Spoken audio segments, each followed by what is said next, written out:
আসসালামু আলাইকুম প্রিয় দর্শক শ্রোতা, ইঞ্জিনিয়ার মোহাম্মদ মুজাহিদুল ইসলাম আপনাদের সাথে আছি পায়রা ফার্ম কলাপাড়া থেকে।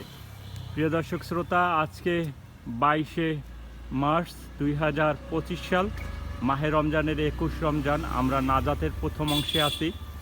তো আপনারা আমার সামনে দেখতে পাচ্ছেন আমাদের এই পায়রা ফার্ম কলাপাড়ার সৌদি খেজুর গাছগুলায় আলহামদুলিল্লাহ ফুল থেকে ফলগুলো ছেট হয়েছে দানা দানা। আলহামদুলিল্লাহ সুন্দর একটা পরিবেশ, দেখার মতো পরিবেশ সৃষ্টি হয়েছে। আপনারা যদি দেখেন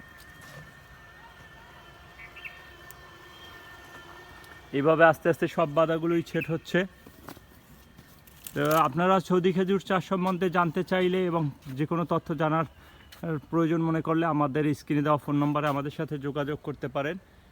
আর যারা সৌদি খেজুর চাষ সম্বন্ধে অনেক কিছু শিখতে চান, আমাদের চ্যানেলকে সাবস্ক্রাইব করে আমাদের সাথে থাকবেন। ইনশাআল্লাহ এর মাধ্যমে অনেক তথ্য জানতে পারবেন, যাতে আপনার সৌদি খেজুর চাষ এগিয়ে নিতে পারবেন।